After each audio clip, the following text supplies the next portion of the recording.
Taking the podium in Paris, South Korean President Yoon Suk-yeol promises the best expo of all time in Busan for 2030. Competition heats up among Busan of Korea, Riyadh of Saudi Arabia, and Rome of Italy. Lawmakers strike down a no punishment against will principle against stalkers amid growing calls within Korean society to mend loopholes in the law when it comes to stalking crimes.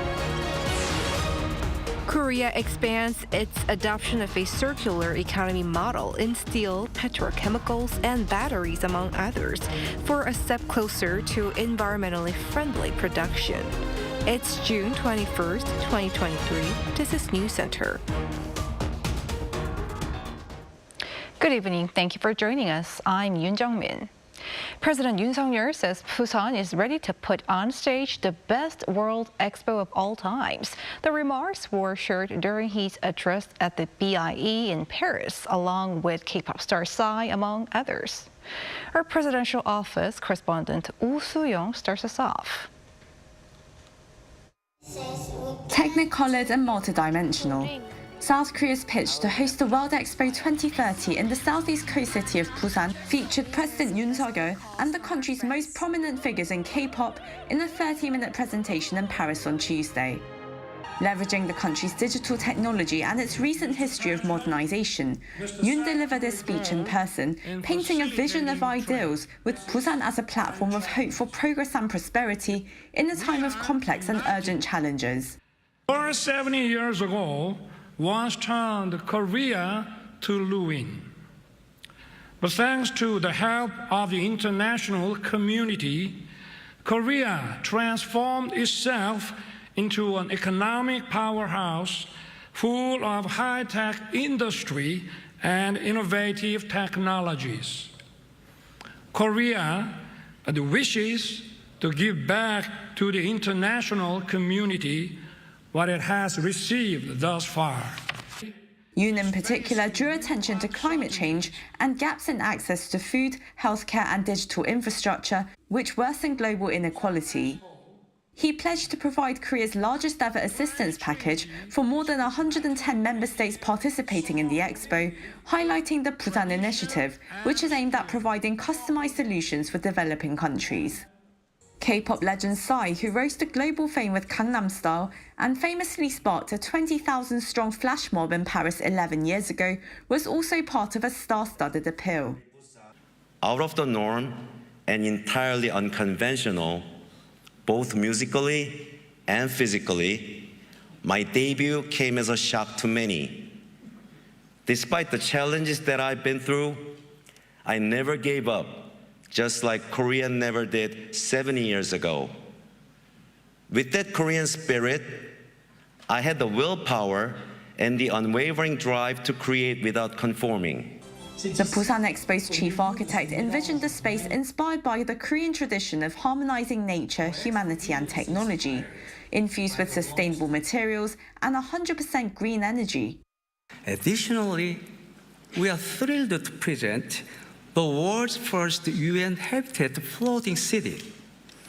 This groundbreaking edition presents yet another innovative solution.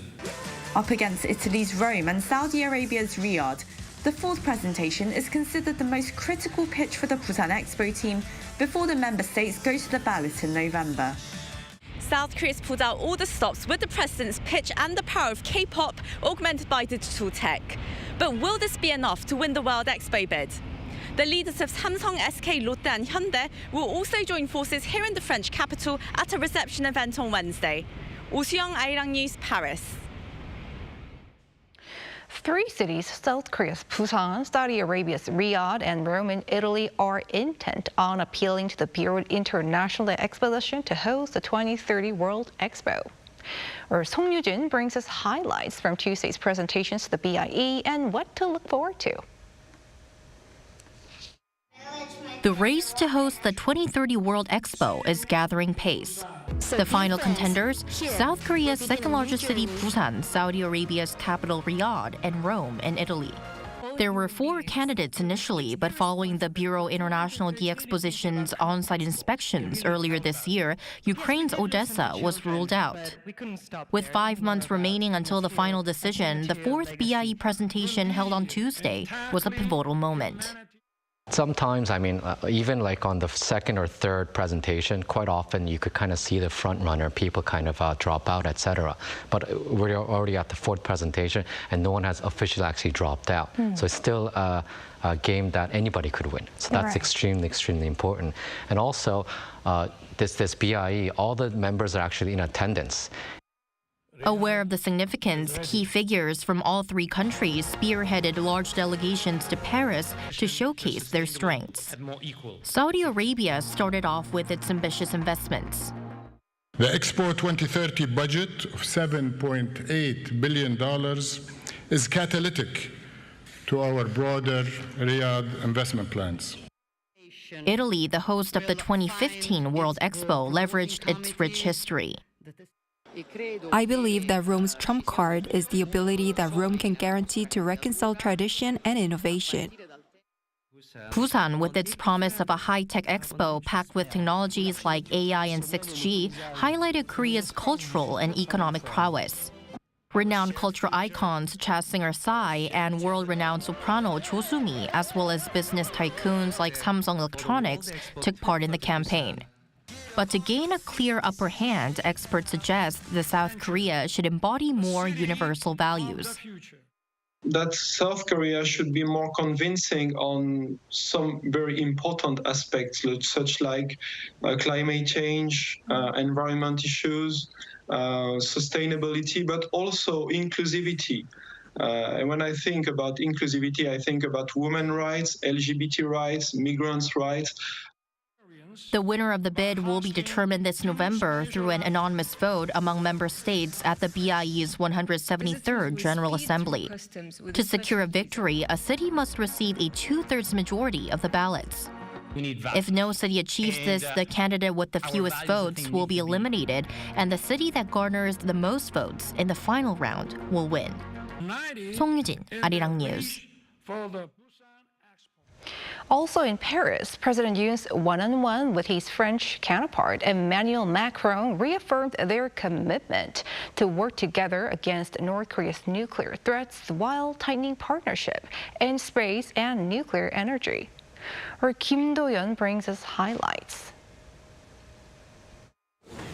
Well, President Yoon Suk-yeol may be in Paris to promote Busan's bid for the 2030 World Expo. Top of his agenda when meeting his French counterpart Emmanuel Macron was security and economic cooperation. Before his BIE presentation on Tuesday local time, Yoon and Macron kicked off the summit by addressing the media on their plans. 북한의 핵 위협은 한반도와 동북아를 넘어 전 세계의 평화에 대한 중대한 도전입니다. 안보리 결의를 위반한 북한의 불법적 도발에 대해 대한민국은 차기 안보리 비상임 이사국으로서 상임 이사국인 프랑스와 긴밀히 협력해서 대처해 나갈 것입니다.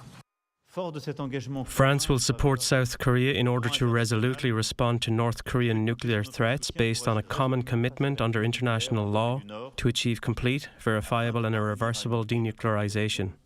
We will continue to firmly condemn the obvious violation of human rights. Yoon also touted France's efforts to restore peace in Ukraine and vowed to actively work with the international community to bring peace to the country and help with its restoration. The leaders also exchanged ideas on economic cooperation, especially on advanced technology during the summit, saying there are areas where the two countries have strengths but have yet to work together on.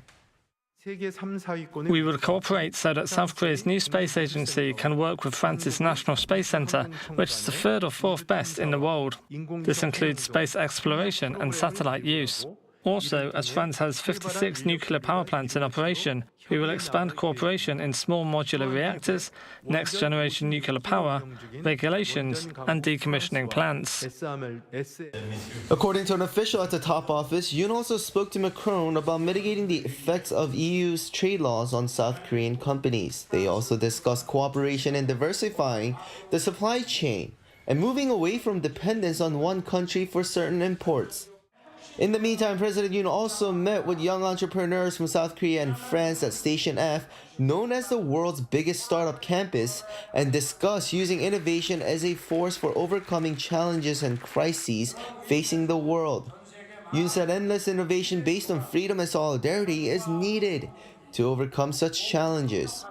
And saying the future generation needs to arm themselves with innovative minds rooted in liberalism and internationalism, Yoon vowed support from the South Korean government, no matter where they're from. Kim Do-yeon, Arirang News. Shifting gears now, lawmakers in Korea revised a bill that will mean stalkers can be subject to criminal punishment, regardless of whether the victims has given their consent. This amid growing calls from the public to mend loopholes in the law. Our National Assembly correspondent Han Sung-woo reports. Moving forward, stalkers in South Korea can be subject to criminal punishment even without consent from the victims. During a plenary session on Wednesday, the National Assembly expanded the standards to criminalize the act of stalking by unanimously passing some key revisions to the Stalking Punishment Act. As all 246 of the 246 lawmakers present have voted in support, I declare that the partial revision to the Act on the Punishment of Stalking Crimes has been passed. A campaign pledge of President Yoon Suk-yeol, the revision had been eagerly sought after the existing law's flaws were exposed in the Shindang Station murder case in Seoul last year, where a 28-year-old woman was stabbed to death by her stalker of 3 years, a 31-year-old man, while he was on trial without detention for stalking. Crime analysts said at the time that stalkers were taking advantage of the consent loophole by threatening victims to withdraw their complaints. Wednesday's revisions will also allow courts, if they judge it necessary to protect victims during hearings, to require stalkers to wear electronic anklets even before conviction. Perpetrators who remove or damage the devices will face imprisonment of up to 3 years or a fine of up to 30 million Korean won, which is around $23,000. I believe the revised bill contains at least a general overview of most of the things that can be thought of to protect victims of stalking crimes.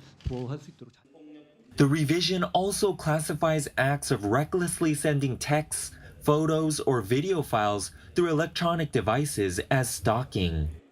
Providing the personal information or location of victims to third parties, or stealing such information to impersonate them online will be criminalized as well. Han Sung-woo, Arirang News. Tokyo Electric Power Company says it's going to open the doors for visitors to take a look at Japan's crippled Fukushima nuclear power plant. TEPCO announced last Thursday that the tour is part of its efforts to get people to better understand about its plan to release treated wastewater from the plant. According to reports, visitors will be able to take a look at the buildings that house the plant's 4 destroyed reactors from a distance of 20 meters, while an expert guide will be on hand to give a detailed description of how the wastewater is treated.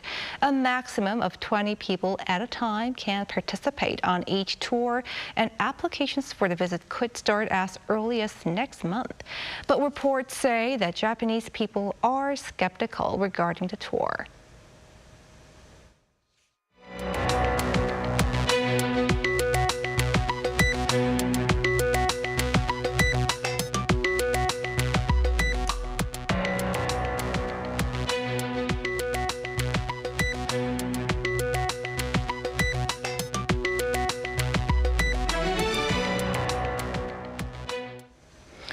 Korea's sluggish export figures are expected to see a recovery in the third quarter of the year. According to the Korea International Trade Association on Wednesday, the Export Business Survey Index rose to 108.7 for the July to September period, rising above 100th for the first time in 6 quarters. quarters. Such a reading over 100 means businesses have an optimistic outlook. Among 15 export items, 10 of them, including cargo ships, chemical products, and ships, are expected to improve. For the country's exports to recover at faster pace, an official from Kita says the government needs to address issues such as a labor shortage and financial constraints while strengthening support for local companies. Korea is looking to expand its adoption of a circular economy model in steel, petrochemicals, and batteries to fight resource waste and carbon emission. Our business correspondent Shin Ha-young explains.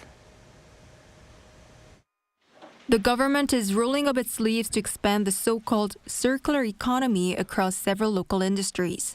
The circular economy refers to a system based on reusing materials or products for sustainable and environmentally friendly production. This was discussed during an emergency ministerial meeting hosted by Finance Minister Chu Kyung-ho on Wednesday. The impact of the circular economy on export competitiveness is expanding in key industries such as steel and petrochemicals. In response, the government will expand the circular economy across our industries to become a new driving force for growth. During the meeting, the Ministry of Trade, Industry and Energy unveiled its latest strategy, the CE9 project, aimed at promoting recycling and maximizing resource utilization.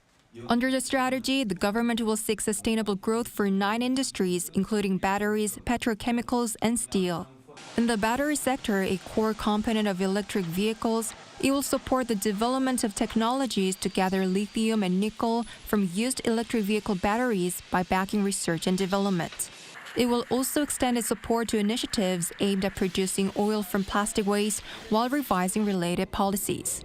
To establish a recycled resource supply chain, the country plans to enhance technology cooperation between conglomerates and small businesses and promote joint investments in processing facilities. The Trade Ministry said the circular economy is expected to contribute to reducing carbon emissions and stabilizing the supply of resources. The plans were announced amid a rising global circular economy market, which is expected to reach $4.5 trillion by 2030. Meanwhile, during the meeting, the nurturing of deep science-related startups was also discussed. The Ministry of Science and ICT aims to double the number of R&D startups from the previous year's 2,879 to 5,500 by 2027 by injecting roughly $540 million in deep science startups that deal with advanced scientific technologies such as quantum technology and nuclear fusion. Shin Ha-young, Arirang News. The capital of South Korea, Seoul City, aims to become the world's largest startup hub. Mayor Oh Se-hoon on Wednesday announced a 1.7 trillion won or $1.3 billion spending package that aims to foster at least 50 unicorn companies by the year 2030. Unicorn meaning startups that eventually become worth $1 billion. The plan will see around 1,000 new firms accommodated in the Seongsu-dong neighborhood in East Seoul, an area that's popular for new and upcoming companies. This as startups have been facing difficulties after the COVID pandemic and the global economic slowdown. The city is also planning to build a robot cluster to develop startups in what are called future industries. Tackling issues stemming from aging population and lower participation in the workforce by women. Those were among the key issues addressed at a policy evaluation forum held in Seoul this week. Our Moon Hye-ryun takes us through some of the topics. South Korea's Policy Evaluation Research Institute held a symposium for the first time since its establishment last year to celebrate its one-year anniversary across 2 days. 15 professors and government agency officials from the United States, Singapore, Japan, Hong Kong, and South Korea came together to present their research and findings about policy evaluation. Following the first day, which hosted sessions on policy evaluations for welfare and tax policy, Day 2 on Wednesday was focused on how economic policy should consider the aging population and low participation of women in South Korea's workforce. According to the Korean Statistical Information Service on Monday, there was a 31% increase in the population of those aged over 60 from 2018, and in May this year, there were more people in their 60s in employment than those in their 20s. And according to Professor Ronald Lee from the University of California, Berkeley, this is exactly what the government should be encouraging, incentivizing older adults to work longer and retire later to reduce the need to depend on the younger population for future support. But sometimes policies created with the best of intentions lead to unexpected outcomes. In 2012, paid family leave, enabling parents to up to 3 years off work, was extended to part-time workers. But research showed that this actually had an adverse effect. Employment fell 34% within the year of first birth and fell 14% 5 years later. So there seem to be disemployment effects from this 2012 expansion. Professor Kim Kyung-hwan, the former Vice Minister of the Ministry of Land, Infrastructure and Transport, spoke of the importance of policy evaluation as a result. So there are many policies that were designed to help people, but end up making things more difficult for the people. So policy should be evaluated on the basis of outputs, results, not by intention. He also discussed how vulnerable groups, including older adults in South Korea's aging population, need to be a factor in the government's housing policies going forward. Government need to focus its policy intervention on improving the housing conditions of the disadvantaged, low-income, young people, the poverty population among the elderly, and so on. With the Policy Evaluation Research Institute developing its policy evaluation platform for members of the public, experts hope that policies designed to help people actually do help people in the future. 문혜련, Arirang News.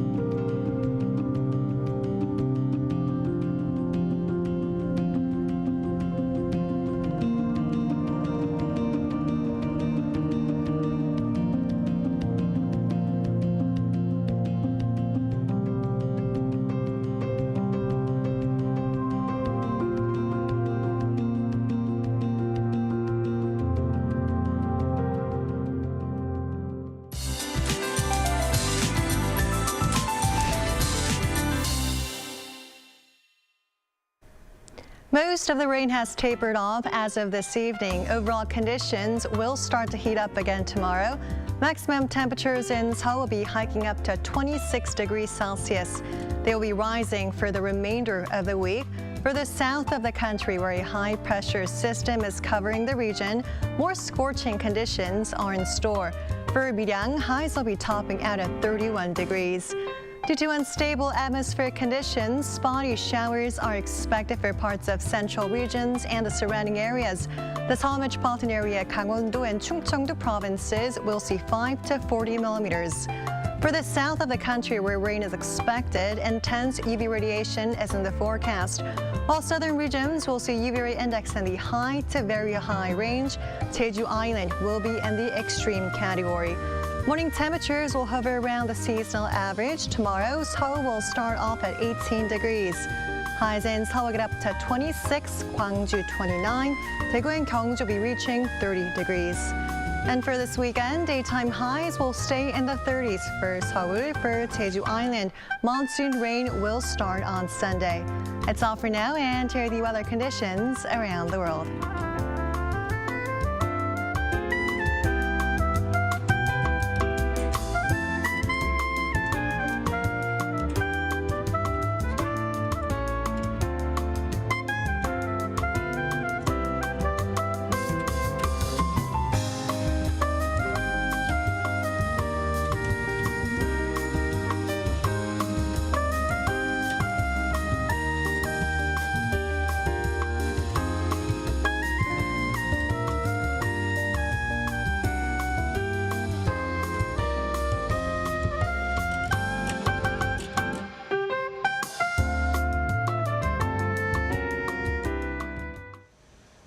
And that is News Center for this evening. Thank you for watching.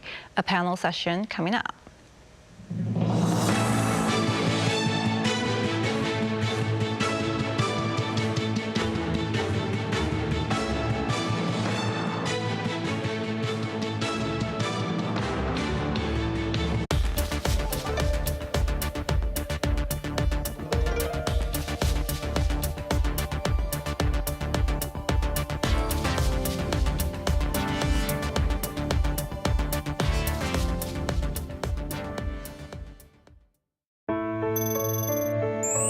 Hello, I'm Jerzy Müller, Ambassador of Slovenia to the Republic of Korea.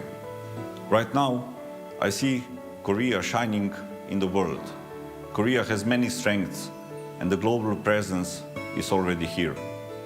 Slovenia will continue to establish the presence in the international scene. This is also one of the reasons why we opened the embassy in Korea last year. I always thank Arirang TV for playing a big role in promoting Korean information to the world so that many people can access Korean content and get to know all aspects of Korean culture. I hope that people around the world will continue to communicate and sympathize with Korea. Resonating the world, Arirang.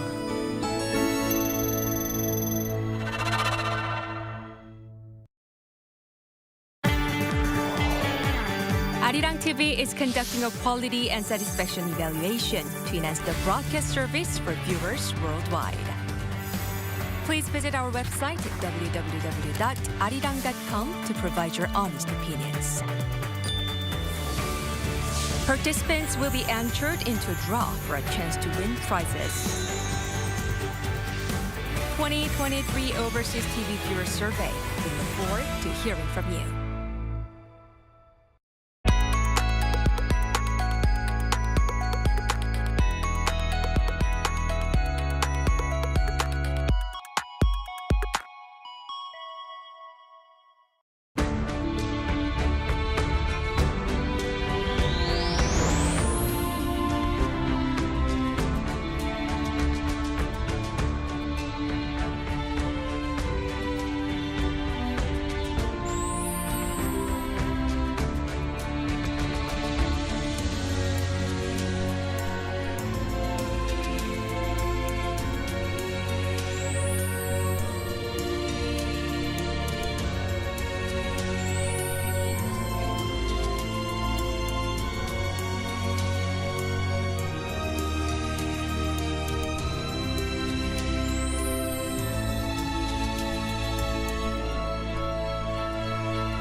있지 않은가요? 처음 태어난 이별에서 사는 우리 손잡아요.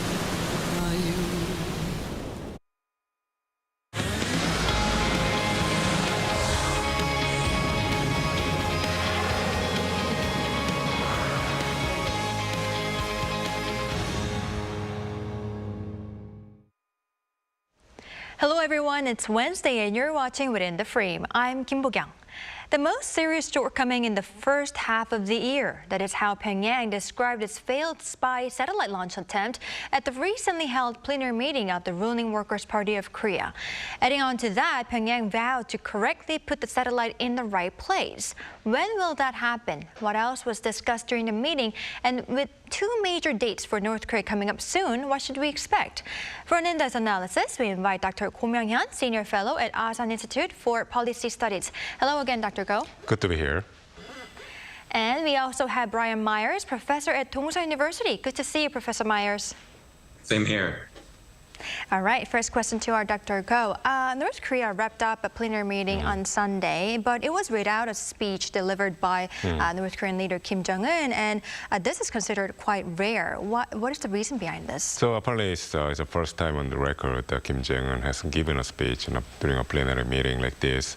And I think it's likely because North Korea doesn't really have much to show for this meeting. I mean, this is an important meeting, and whenever there's an important meeting, there's the necessity or so say or expectation, I would say, of demonstrating success rather than failure of what happened whenever in between the last plenary meeting and this meeting. And then I think what North Korean regime has been thinking of doing this time was to demonstrate or showcase a successful launch of the first space satellite that North Koreans have developed, the Manrikyung space satellite, on top of a new space vehicle, the Cheonrima space vehicle. But then we know that there has been a major failure, and then I think and then they haven't been able to recover from it. There was a high level of expectation that North Korea might try to make up for the first failure by launching another space vehicle right after. But then probably for technical reasons, North Korea hasn't been able to do so. And then also you mentioned it's been it's been said that it was one of the biggest failures of the regime so far, which was acknowledged officially. So it shows that how bad the situation is internally in the regime, in the leadership circle. And I think this is partly due to the fact that Kim Jong-un personally cannot hide his emotional state, his disappointment, and then possibly the stress coming from the fact that it's not just the internal issues that he's facing, it's economic issue, crisis going on. We know there are news of starvation taking place some parts of the country, but also diplomatically speaking, North Korea, despite the fact that it's making overtures to Moscow and Beijing, there's no possibility, but then there's no major chance of North Korea being able to establish some sort of a dialogue with Washington, which always wants to have. So I think these are essentially the constraints that Kim Jong-un is facing, and I think the fact that he failed with the much vaunted spy satellite launch has compounded his worries and disappointments. Right, so there was nothing for Kim Jong-un to show off, and that's the reason why he didn't give the speech. Right, now Professor Myers, what caught the eye the most from the meeting was how North Korea described its failed attempt to launch a military reconnaissance satellite as the most serious shortcoming in the first half of this year. What do such words hint at, and when do you expect another launch to happen? Well, you know, it's not a remarkably candid admission for the regime to have made, because the overall balance that was drawn at the meeting was positive. The failure to launch a satellite was indeed a very serious thing to go wrong, but the party tried to put a positive spin on the missile launch anyway. And to be fair to the North Koreans, failures do translate into progress because one learns from mistakes. Also, I think we should keep in mind that in contrast to the Soviet Union, which used to see itself as being on the cutting edge of science, North Korea is a radical nationalist state. So it can admit to problems of a technological nature without calling fundamental ideological principles into question. You know, it's acceptable in North Korea to concede failures on all fronts so long as Kim Jong-un himself is exempted from blame. And this time, too, it was the relevant officials who came under criticism for having, in effect, let the leader down. Now, as for the next launch, clearly the regime rushed things the last time and will not want to make that mistake again. But North Korea has always been a country in a hurry. In the industrial sector, there are so-called speed battles. And speed is an even greater priority in the nuclear sphere because Kim Jong-un does not want a long break in this kind of activity, encouraging the Americans to sit back and play a waiting game. He wants the White House to see that North Korea is very quickly carrying the nuclear program to completion. So I would expect another launch to take place really as soon as they feel it can be done with a higher prospect of success than last time. Right, we'll have to see when this happens. Dr. Go, the regime also discussed defense and diplomatic strategies in response to what they call the changed security environment. How is reclusive regime seeing the situation on the Korean Peninsula? So they're saying more cohesive alliance between Seoul and Washington, but also there's the addition of Japan now. The President Yu's overture to Tokyo has paid off. There's a rapid rapprochement between Tokyo and Seoul, and then we see growing signs of a closer defense cooperation between not just between the United States and South Korea, but also with Japan. So there's a trilateral defense cooperation now, and then we have seen that through the declaration that they're going to, these three countries are going to have closer information sharing, which is a prerequisite to build a real-time missile defense system in this region, and also as we are seeing more visible deployment of the American strategic assets. Most recently, the arrival of the nuclear guided missile submarine, the USS SSGN Michigan.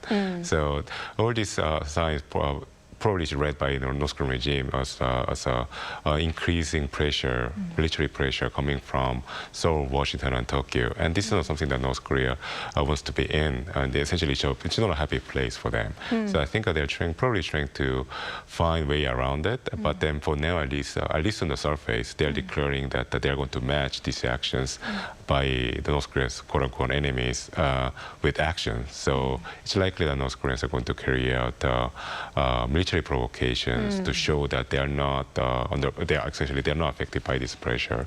So I think this is definitely going to be the theme of the North Korean behavior in the near term, at least. Right, so it is feeling this increasing pressure that is shown by the trilateral cooperation between Washington, Seoul, and Tokyo. Right, Professor Myers, as part of this response, Pyongyang made clear that it will increase the production of nuclear weapons and says it will strengthen ties with those countries against the U.S., namely Russia and China. How do you see the North's stance? Well, there's no real surprise there. Whatever may be going on behind the scenes between Washington and Pyongyang, and as Dr. Go says, it doesn't seem like it's very much now. It's certainly not enough for Kim Jong-un's liking. So it's only natural for him to try to make the case against economic sanctions any way he can. And in saying he's going to increase the production of nuclear weapons and strengthen ties with Russia and China, I believe his main goal is in driving home to the White House the futility of sanctions. He's saying, in effect, look, my two big neighbors to the north, China and Russia, they're going to supply me with food and energy, so that all American economic pressure is doing really is making me more intent on developing nuclear weapons. I think Kim Jong-un's hope is that the Americans will make him an offer good enough to justify his returning to the negotiating table. And who knows, that may well happen. Right, so such stance is just really natural for Kim Jong-un to make. Now, Dr. Go, meanwhile, Kim Young-chul, a former top North Korean official, has reportedly returned to the political bureau after a year-long absence. Who is this guy, and what does this suggest? So the Kim Young-chul is a general at the North Korean army, and then he's known to be as the mentor to Kim Jong-un, who apparently taught him about the art of artillery and the long-range strategic strike capabilities. So, I mean, it's said that Kim Young-chul essentially inspired Kim Jong-un to develop essentially the missile capability that North Korea is developing right now, even though another general is in charge of missile development, Lee Byung-chul.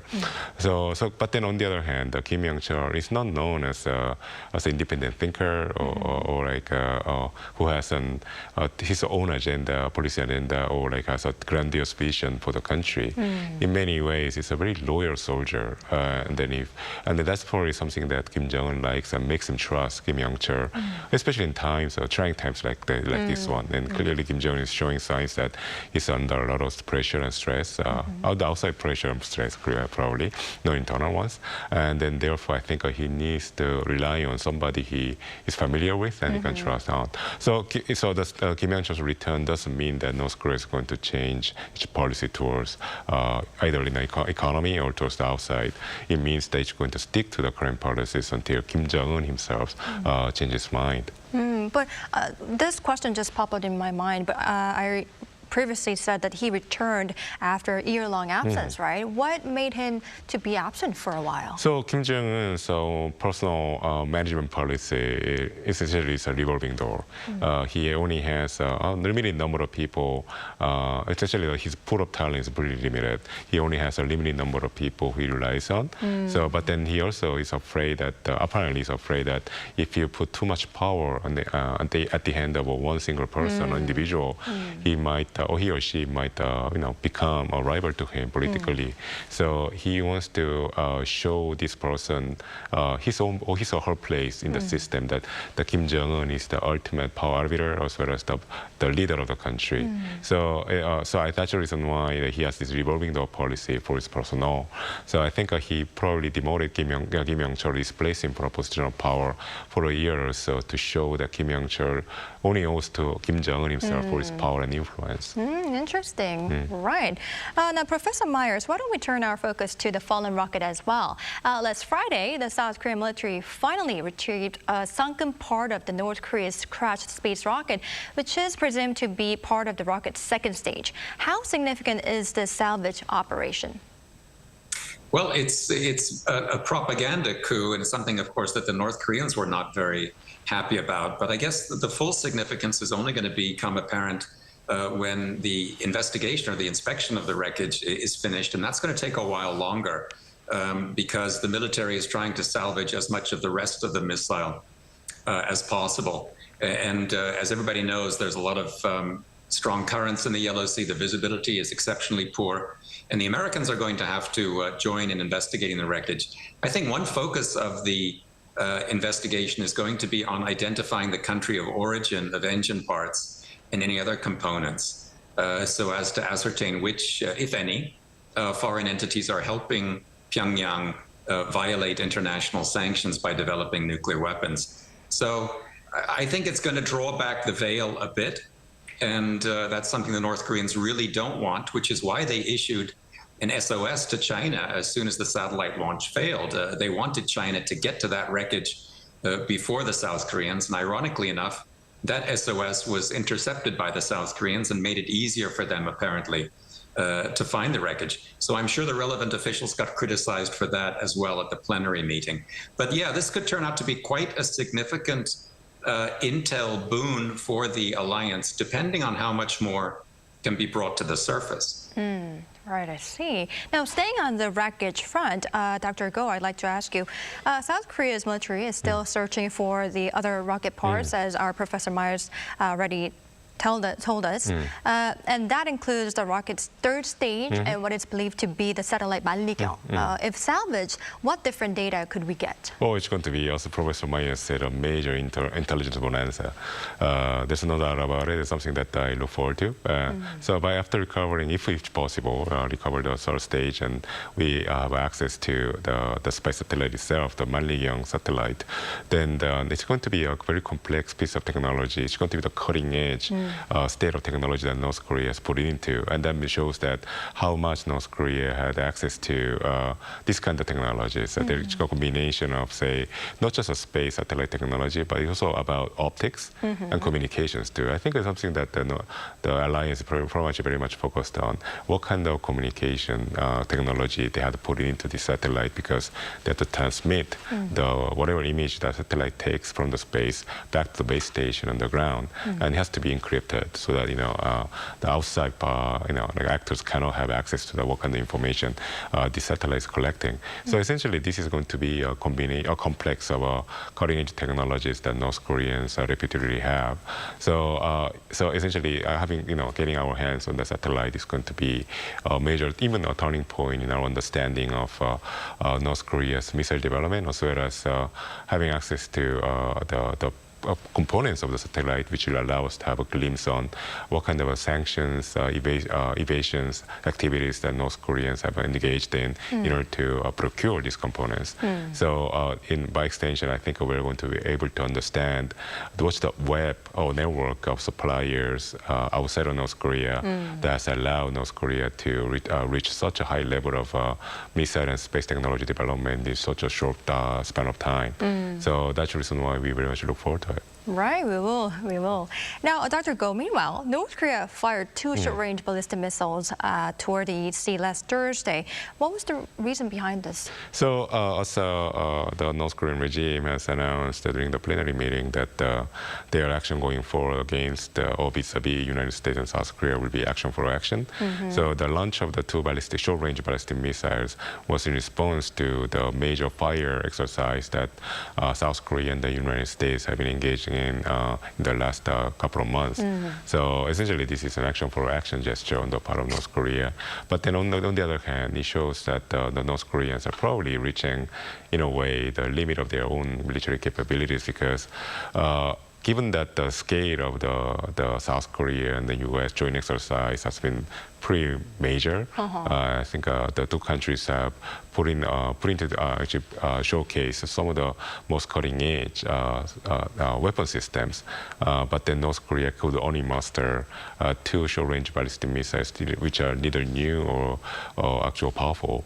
So I think this shows that the North Koreans are getting essentially tired of being able to match the alliance capabilities. It's interesting to hear that these missile launches were actually showing how they have the limit of military provocations right now. That's something that we can read from their actions. Oh, right, I see. Now, Professor Myers, after North Korea's missile launches, the USS Michigan entered Busan City for the first time in almost 6 years. And this is reportedly part of Washington's implementation of its pledge to enhance the regular visibility of strategic assets on the peninsula. What significance does this have, and what more will we be able to see? Well, in strictly military or security terms, I don't think it has much significance. One of the main points of a submarine is not to be regularly visible, after all. And I'm sure there are much better places for the USS Michigan to be in the event of a North Korean attack than sitting in plain sight in Busan Harbor. I think the visit's real significance is more of a political and diplomatic nature.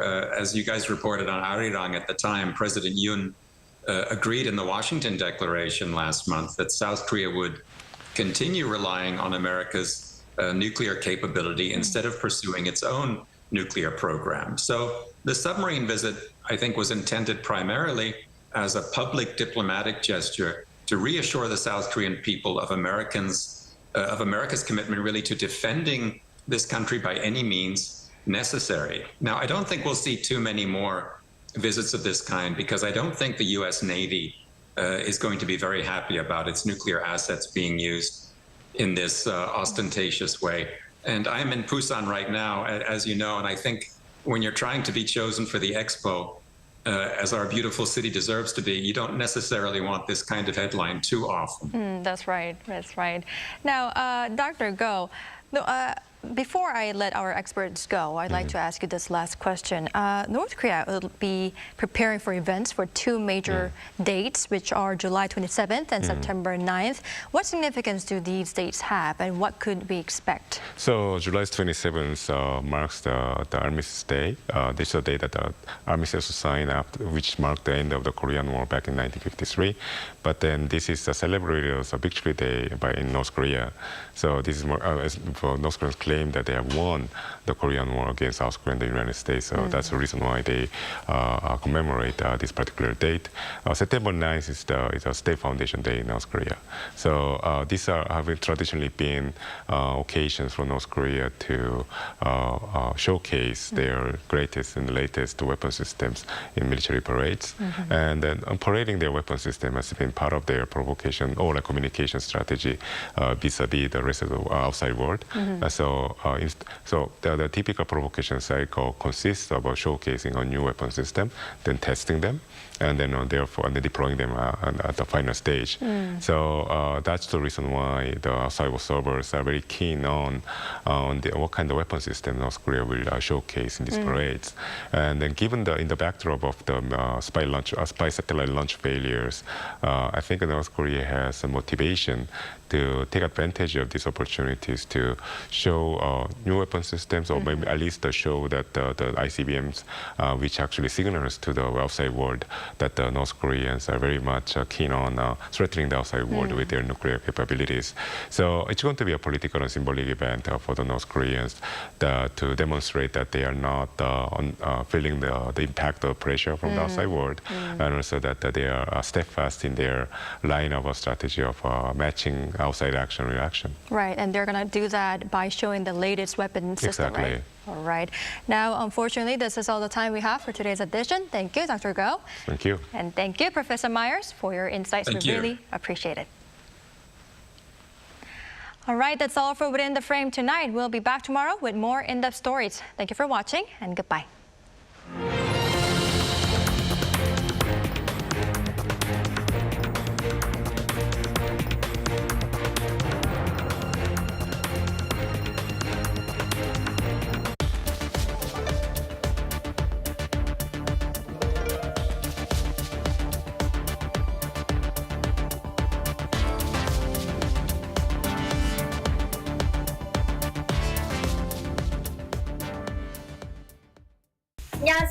안녕하세요.